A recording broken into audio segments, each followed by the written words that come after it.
અમે તો પહેલા તો આશા જ છોડી દીધેલી હતી. અચ્છા. આ જયારે ને જોયા ખાલી બોલે નહીં કઈ નહીં તો એ જોઈ ખાલી એટલું જ અમે એને જોઈને અમને રડવું આવતું રોજ ના. અમારો હવાર ઉઠે એટલે અમને આ વિચાર આવે કે શું થાય, ખરી વાત. બેન રહે કે નહીં રહે. અચ્છા. એકદમ નમસ્કાર દર્શક મિત્રો, આજે આપણે એક એવી જગ્યાએ આવ્યા છે કે જ્યાં આગળ એક બહેનને, મતલબ અહીંયા તમે જોઈ શકો છો આજે વચ્ચે જે બેસેલા છે એ બહેનને એવી બીમારી હતી કે એનો ઈલાજ કદાચ મોટા મોટા ડૉક્ટર્સ પણ નથી કરી શક્યા અને એમને એ બીમારી આજે સારી થઈ ગઈ છે. તો આપણે એ બીમારી શું હતી અને કેવી રીતે સારી થઈ એ આપણે એમના પરિચય સાથે જાણીશું. તો સૌપ્રથમ તમારું નામ બોલજો. શું નામ છે તમારું? જગદીશભાઈ. જગદીશભાઈ મહેતા. હા, જગદીશભાઈજી મહેતા. અને તમારું નામ? આશાબેન જગદીશભાઈ મહેતા. આશાબેન જગદીશભાઈ.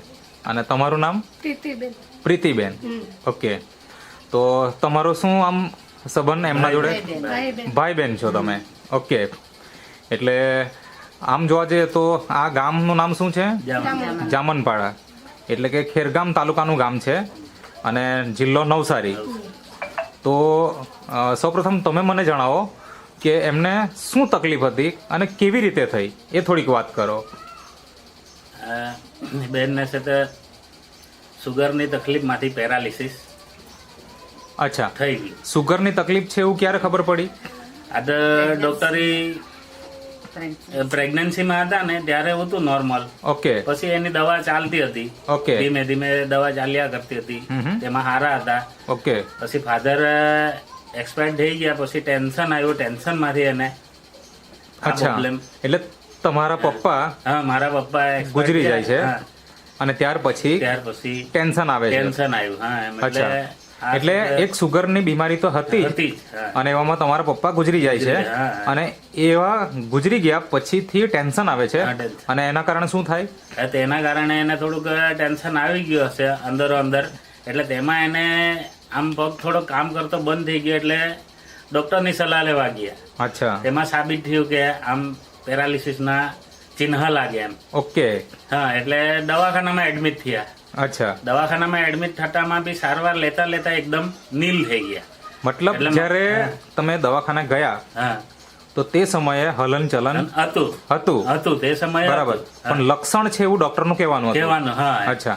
પછી ત્યાં એડમિટ કરવામાં એડમિટ આવ્યા કરવામાં આવ્યા. અને કેટલા દિવસ એડમિટ કર્યા? એ 9 દિવસ ત્યાં એડમિટ કર્યા રાજચંદ્રમાં. ઓકે. હા.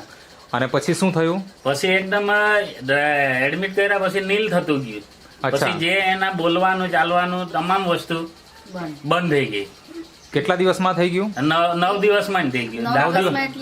દાખલ કર્યા ને હા. પહેલા દિવસે એડમિટ થયા. તારીખે ચોક્કસ બીજા દિવસ સાંજથી આવું ઓકે. ચિહ્ન એકદમ પેલા નીલ થતા ગયા. એટલે પેરાલિસિસ થઈ જ ગયું એમ? થઈ જ ગયું. હા, બસ બરાબર. એકદમ વધી ગયું. ઓકે. મતલબમાં એની સારવાર એ લોકોએ કરવા છતાં રિઝલ્ટ કોઈ અચ્છા. આવ્યું નહીં. તાત્કાલિક સારવાર થઈ પણ તે છતાં રિઝલ્ટ હતું રિઝલ્ટ નહીં. નહીં મળ્યું. ઓકે. પછી તમે શું કર્યું? એમને લઈ આવ્યા? પછી રજા આવી ત્યાંથી એટલે ઘરે લઈ આવ્યા. હા. ઘરે લાવીને પાછા સુરત એપલમાં દાખલ કર્યા. અચ્છા. સુરત એપલમાં 4 દિવસ દાખલ કર્યા. હા. ત્યાં કોઈ રિઝલ્ટ નહીં આવ્યું. ઓકે. હા. પછી ત્યાંથી પાછી રજા લઈને એટલે પાછા 4 દિવસ સુરત બી એરિયા. અચ્છા. હા, અને ત્યાં ત્યાં પણ result ટ્રીટમેન્ટ કર્યા. પૂરેપૂરી ટ્રીટમેન્ટ ચાલી ચાલી. હા, અને તો પણ રિઝલ્ટ રિઝલ્ટ નહીં આવ્યું. અચ્છા. મને એ જણાવો કે એ તો થઈ ગયું, તો ત્યાં મતલબ આ બંને જગ્યા મળીને ખર્ચો કેટલો થયો હશે તમારો? હવે અહીંયા કાર્ડમાં થયું. હા. રાજચંદ્રમાં જે અચ્છા. આયુષ્માન કાર્ડમાં થયું. બરાબર. પણ ત્યાં 90-95 હજાર રૂપિયા નો ખર્ચ થઈ ગયો. ઓકે. હા. 4 દિવસમાં? 4 દિવસમાં સુરત. બરાબર. હા. પછી એને જ્યારે રાહત નહીં થઈ તો તમે પાછા લઈ પાછા હા ઘરે લઈ આવ્યા. રજા લઈને ઘરે લેતા આવ્યા. ઓકે. હા. તો તે સમયે હાલત શું હતી? મતલબ તે સમયે હાલત એકદમ નીલ, કશું જાણે નહીં. નાકમાં નળી ખોરાક નહીં, ઓહો. પેશાબે નળી. ઓકે. હા, ઝાડા પેશાબ બધા પથારીમાં જ થાય? પથારી અવસ્થામાં જ થાય? પથારી અવસ્થામાં એની નળી બદલવાની. અચ્છા. એ દર અઠવાડિયે 10 દિવસે પેશાબની નળી બદલવા લઈ જવાનું. આ જે નાકમાં ખોરાકની નળી નાખેલી હતી 1 મહિનો ચાલતી હતી. 1 મહિના ઓહો. સુધી નહીં બદલાય તો એ વાંધો નહીં એમ. એટલે ઓકે. મહિનો થાય એટલે એને બી બદલવી પડતી હતી. બરાબર છે. હા. પછી આમ ધીમા ધીમા આ પ્રોગ્રામ ચાલ્યો. આ ડોક્ટરી દવા ચાલી. પછી આમ બધી જાણકારી મળી. હા. એક વેદ હતા, તેણે કીધું હા. કે તમે આમ કરો તો રિઝલ્ટ આવે એટલે તેને આ ન્યુટ્રામોરના દવાનું જાણકારી આપી, નેચરામોર. નેચરામોરની. હા, અચ્છા, એ બતાવજો ને. નેચરામોરની દવાની જાણકારી મતલબ આપી. એક મિનિટ કે તમે જે આ 2 જગ્યાએ હોસ્પિટલમાં લઈ ગયા હા. પછી ઘરે લાવ્યા હા. તે વખતે હલન ચલન કઈ કઈ નહીં, કઈ નહીં. અને મતલબ મોંમાંથી તો ખોરાક જતો જ ખોરાક જતો જ નહીં નહીં હતો. એટલે નાક મારફતે મતલબ પ્રવાહી જ પ્રવાહી જ. અને પેશાબ કે ઝાડા કરવો એ બી એ બી પથારી વસ જ બધું. પથારી અવસ્થામાં જ. હા, બરાબર ને? પેશાબે બી નળી જ નાખેલી હતી. અચ્છા, હા. અને આવી સંજોગ અત્યારે ત્યારે હતો અને પછી તમે જાણકારી મળી કોઈ વૈદની. વેજની. હા. અચ્છા, તો તે સમયે શરીરમાં બીજું કંઈ તકલીફ આવી ખરી આના કારણે? મતલબ કે હોસ્પિટલમાં તો રહ્યા પણ તમે જે આપણે આગળ વાત કરી તે પ્રમાણે કંઈક સડો જેવો લાગી ગયો એવું હા, તમે એ કહેતા હતા. હા. પાછળ સડો લાગેલા.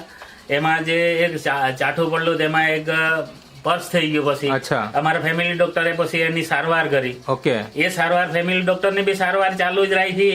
અચ્છા. પછી આ દવા બી મતલબ એમાં મતલબ શું થઈ ગયું? શું મતલબ સડો લાગી ગયો એટલે સડો એમાં? એટલે એમાં જે ડાઘ પડ્યો એમાંથી એકદમ પર્સ થઈ ગયું. અચ્છા, એટલે બધું એટલે ક્યાં આગળ થયેલું? પાછળના ભાગે? પાછળના ભાગે આ સંડાસ જ્યાં ભાગેથી ઉપર પરું નીકળી આવ્યો? હા, બર્સ નીકળી આવ્યું. અચ્છા. એટલે બધું ખરાબ થઈ ગયેલું. ઓહો. હા, અને એની સારવાર પછી ફેમિલી ડોક્ટરે કરી. એટલે તમે આગળ વાત કરી કે એમ કે હાડકું પણ દેખાય એવું હતું? હા, એ કમરમાં હાડકું દેખાતું થઈ ગયેલું. અહીંયા જે આપણે ઓહો. કમરના નીચેનું હાડકું ખરું ને, અચ્છા. એકદમ દેખાતું થઈ ગયેલું.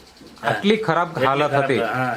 હવે આવા સંજોગોમાં તમે શું વિચારતા હતા? શું થશે એમ? આ તો કારણ કે જ્યારે અમે તો સારવાર કરીને જે- તમે સારી હોસ્પિટલમાં આપણે સારવાર કરી હોય અને રિઝલ્ટ નહીં આવે તો મનમાં નબળા વિચાર ચાલુ નબળા થઈ. વિચારો તો અમે તો પહેલા તો આશા જ છોડી દીધેલી હતી. અચ્છા. આ જયારે ને જોયા ખાલી બોલે નહીં કઈ નહીં, તો એ જોઈ ખાલી એટલું જ. અમે એને જોઈને અમને રડવું આવતું રોજ ના. અમારો હવાર ઉઠે એટલે અમને આ વિચાર આવે કે શું થાય, ખરી વાત. બેન રહે કે નહીં રહે. અચ્છા. એકદમ પેલા હારા વિચાર આવવાના લાખીને ખરાબ વિચાર જ આવતા હતા કે બેનની કન્ડિશન ખરાબ છે. એમ. પણ તો તોય અમે પણ એક ભાઈ હિંમત તરીકે કરીને- આપણે હિંમત હતી કે ભાઈ કંઈક તો કરીએ, કંઈક તો કરીએ એમ. તો તેમાં વધારે પડતા સપોર્ટ કરવા વાળી અમારા મિસિસે સપોર્ટ વધારે અચ્છા. કર્યો મને.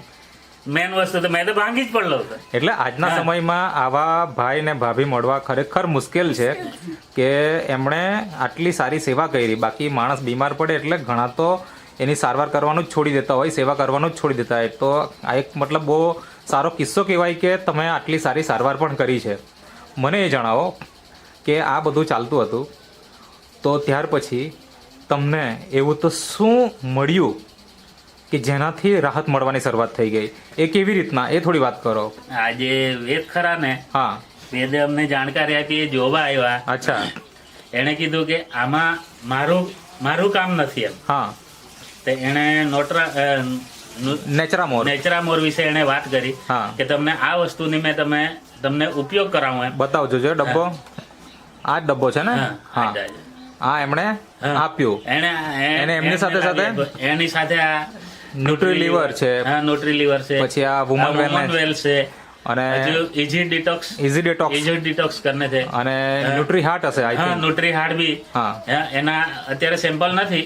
Okay. અમારી પાસે તે બધું ફેંકી દીધું એટલે. Okay. પણ આટલી વસ્તુ અમે એને આપી. નિયમિત વાપરી. હા, નિયમિત. એને કીધું કે તમે 15 દિવસ આને ઉપયોગ કરો. હા.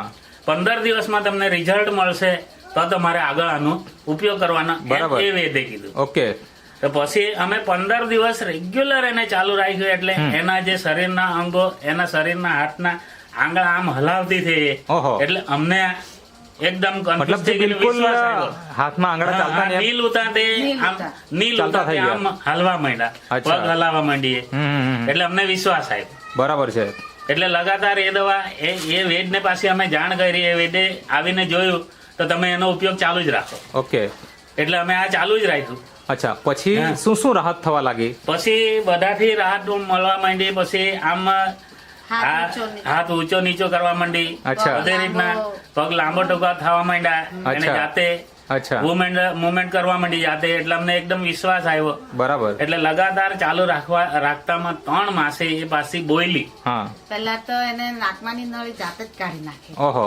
જાતે નળી કાઢ નાખેલી. અચ્છા. શનિવાર પછી તમે ફોન વાળી ઘટના વાત કરી એમાં શું થયું? હે? ફોન વાળી વાત ફોન, તમે કહી? અમારે મિસિસ ભાઈ સાથે એના વાત કરતી હતી. હા ફોન આવ્યો, એ ઈશારો કરે કે મને ફોન આપો એમ. અચ્છા તો અમારે મિસિસે એને ફોન આપી દીધો. હા. એટલે તું જ વાત કરે એટલે ભાઈ એનો અવાજ સાંભળીને ભાઈ બોલવામાં કન્ફ્યુઝ થઈ ગયો, બોલ્યો જ નહીં જરાક વાર 15-20 મિનિટ.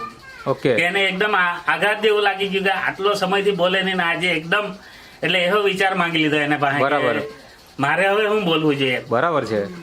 આટલી મતલબ ખુશી મળી તમારા ઘરમાં આજે આ નેટસપ કંપનીની પ્રોડક્ટ વાપરવાની શરૂઆત કરી. કેટલા મહિના વાપરીએ તમે અંદાજે? આમ 7-8 માસ થઈ જવાના. 7-8 માસ થઈ ગયા. થઈ જવાના, હજુ ચાલુ છે હાલે. અત્યારે પણ હાલમાં ચાલુ જ છે. હા, એમ. તો અત્યારે આ બેન જે તમે કીધું કે પરુ નીકળતો અને હાડકું દેખાતું હતું અને જે પ્રોબ્લેમ આવ્યો એ પણ દૂર થઈ ગયો? એ હા, સારું એ થઈ દૂર ગયું? થઈ ગયા. હા, એ ફેમિલી ડોક્ટર ની સારવાર બી થઈ. અચ્છા. આ દવા બી ચાલી એટલે અચ્છા. હવે આ એકદમ ઓકે થઈ ગયું. ઓકે થઈ ગયું. હા, ઓકે થઈ ગયું. હવે હલન ચલન કરવું. હવે હલન-ચલન. અત્યારે શું કામ કરી શકે છે? અત્યારે એ જાતે રોટલા બનાવે, ઓકે. હા, શાક બનાવે, હા. ચા બનાવે. હા વાસણ બી માંજે. અચ્છા હમણાં ચા કોણે બનાવી? અમે પીધી. આ તો અમારી મમ્મીએ બનાવી. અચ્છા તો બરાબર. મને એમ કે તમે બનાવી. એક ઓકે કહેતા તો બનાવી દેતે પણ. ઓકે કઈ વાંધો નહીં. હા. મતલબ આજે જે આપણે રોજિંદુ કામ કરવું છે બધું જ તમે કરી શકો છો, બરાબર ને?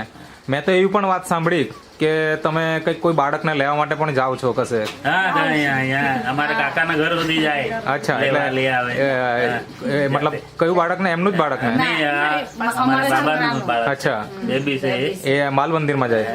અહીંયા. અચ્છા તો ત્યાંથી મતલબ લઈ પણ આવે છે. લઈ આવે. તો આટલું સુંદર રિઝલ્ટ મળ્યું છે દર્શક મિત્રો, તમે જોઈ શકો છો નેચરામોર પ્રોડક્ટનો કમાલ. તો આ કોઈ દવા નથી, આ કોઈ એવી મેડિસિન નથી કે જે માણસને બીમારીમાંથી સારું કરે, પણ બીમારી આવવા માટેના જે કારણો છે એના ઉપર કામ કરે છે અને જેથી આપણે આવું રિઝલ્ટ મેળવી શકીએ છીએ. તો તમારા સંપર્કમાં પણ એવા કોઈ દર્દીઓ હોય તો એને આ વિડીયો જરૂર શેર કરજો કે જેથી કરીને એ લોકો પણ આવી બીમારીમાંથી સાજા થઈ જાય. તો આ જે પ્રોડક્ટ છે નેટસપ કંપનીની નેચરામોર રેન્જની પ્રોડક્ટ, એના માટે તમારે શું કહેવું છે એમ? જો આ પ્રોડક્ટ નહીં હોતે તો? આ તો પ્રોડક્ટ ની હોતે તો હવે બેન તમે શું કહેવા માંગો છો? તમે બોલો. કેવું લાગે અત્યારે? મતલબ પાછું નવજીવન મળ્યું એવું લાગે? અચ્છા મતલબ હવે તમે અત્યારે ઘણું બધું કામ કરો છો. તમને કેવું લાગતું પથારીમાં જ્યારે હતા ત્યારે? શું થતું? નહીં ગમતું હતું? બરાબર. હવે અત્યારે તો કોઈ વાંધો નથી ને? અચ્છા તમે ઉઠબેસ કરી અત્યારે ઉઠી શકો? હા ઊભા થવો ને? અચ્છા તમે જઈ શકો, ચાલી શકો કશે? હા તો બતાવો ને જરા. આ બાજુ બતાવો, આ બાજુ જાઓ. હા દર્શક મિત્રો તમે જોઈ શકો છો કે આજે એ લોકો થોડુંક આગળ જજો. આ તમે જોઈ શકો છો કે આ બેન અત્યારે ચાલી રહ્યા છે કે જે એક સમયે બિલકુલ પથારીમાં પડેલા હતા. આવી જાઓ, આવી જાઓ. તો આજે તમે આ જોઈ શકો છો જીવંત ઉદાહરણ કે જે આજે મરણ પથારીએ પડ્યું હોય એવું વ્યક્તિ પણ આજે વ્યવસ્થિત ચાલે છે. આટલું સુંદર રિઝલ્ટ આવ્યું છે. તો તમને જે આમની સલાહ